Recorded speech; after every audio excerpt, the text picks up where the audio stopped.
of the taglines of the movie, one really stuck out to me: "The sky is never the limit." Can you relate to that for yourself? I can, yeah. I mean, I feel like there's always some area to push a little further and to go, further than maybe you can really see yourself, like how far you can go, how far you can push. And yeah, I mean, I think that is such a cool tagline and so true for their story. Yeah. For yourself, do you have yourself a limit, borderline, which you wouldn't want to cross? Yeah, I mean, it really just depends on the story and the character, It depends, when I read a script, I'm trying to find something that I can identify with in some way. A story that I feel connected to, or a story that I want to tell for a specific reason. Also something that my kids can be proud of later on in life, not really embarrassed of. So, that's what I kind of strive for. This crazy strong story plays in the 80s. Now, I know you're born in the 80s, but what's your biggest memories of the 80s? Maybe your biggest childhood memory, I guess. Right? Shoulder pads, blue eyeshadow, my mother in her perm and her, giant glasses. Yeah, I mean, it was so cool doing a period piece like this. I loved being able to make a mood board of costumes and looks before we started, to sort of find these iconic women to model Lucy's sort of look and her vibe after. And, from Farrah Fawcett to Bardot, even though she was 60s, there was something about her that had a 70s essence too. And then Cindy Crawford in the 80s, there was just something sexy, but a little approachable and relatable and practical about some of the looks from these women and their style. Lucy, she was a super strong woman, to be there for him and without asking questions. Are you that strong of a woman? Could you do that, with your husband not knowing really what he's doing and Yeah, I mean, look, a lot of I would ask a lot of questions, that's for sure. There definitely is something where I was, bringing this mama bear strength to Lucy, because, I think if it has to do with my kids, I could do pretty much anything to protect them or to look out for them. So, that's the quality that I was trying to bring to her. Yeah.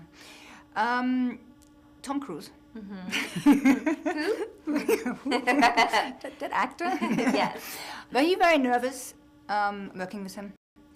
I wasn't. I was at the beginning. I mean, who wouldn't be, right? The first time I saw him, we were pulling up to the place where we were doing the audition, and he's standing outside, and I was just like, oh my God, really? I have to get out of the car. And, I just remember that time when I was 14 years old, and I was riding in a car with this guy, and he was 17, and I went to get out of the car, and I went to get out this way, and I was holding on to the roof of the car to get out, and I fell right on my butt, and I was so embarrassed, and I was just I can never ever forget that story. I was like, please dear God, when I get out of this car, do not want to fall on my butt when I see Tom Cruise for the first time.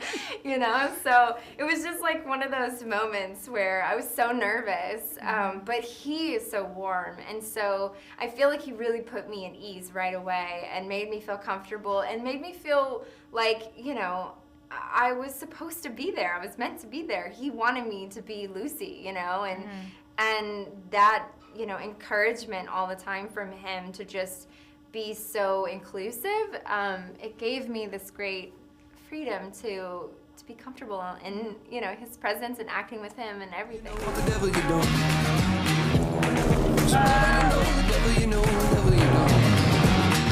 Roscoe dug this up in the backyard. There are bills blowing around everywhere. I'll rake it up in the morning. Of course, the question everybody wants to know, kissing him. Is that just something totally oh my God, today's that day, oh my God. I don't think I can do it. It's funny, we had Doug, our director, did this thing where he put all of our the montage sex scenes that we have at the beginning of the movie, They all were on the first day. Oh my God. Yeah. So we are, smash cut day one. I'm looking at the thing, and I'm just the prelim, and I was like, wait, what? We're shooting all of those in the morning? I couldn't believe it, but it's like straight away action, and we're making out and doing some scene where he's like throwing me against a wall, or on a sink, or in the shower, and the shower door is like fogged over, and Doug's like, I can't see anything. Put your hands on the shower door, and I'm like, okay. So it was sort of this thing where right away we, I think, just kind of fell into it and felt comfortable, because which was a smart thing to do, is because we had to do all of that sort of embarrassing stuff first. Which is probably very smart, because if you had time to think about it. Yeah, exactly. I didn't have time to think about it. Is there something like, when you always like imagine to meet somebody and then you meet them and there's something like, wow, I'd never imagined that about him. Was there something like which surprised you about him?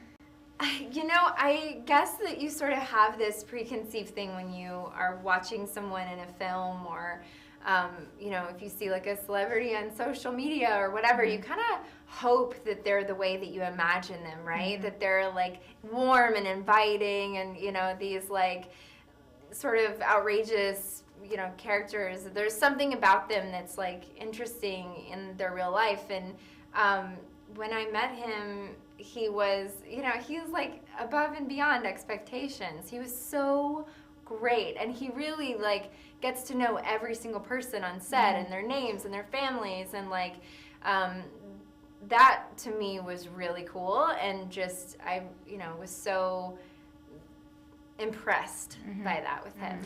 If the feds would take everything away from you right now, other than what you can hold on to, what would you hold on to? Oh my gosh, you mean like material things? It doesn't matter, right? whatever you want to hold on to. Like, oh my goodness. even if it's big, like just imagine you can hold it. It doesn't matter. My dad passed away last year, and he painted a painting for my son. I think that would be something that I would grab. That would be just something that was important to me. And then pictures of my kids from when they were little, and that's, pretty much it. Anything else I can, maybe some of the jewelry that's in my ears. A little nice fur coat to hold on to. Yeah, no, I don't have a fur coat, but maybe my denim Levi's jacket that's really nice and worn in, and come on, you can't really wear those in like a week, so. Yeah. Great, thank you so much. Thank Congratulations, you. great Thank you very performance. much.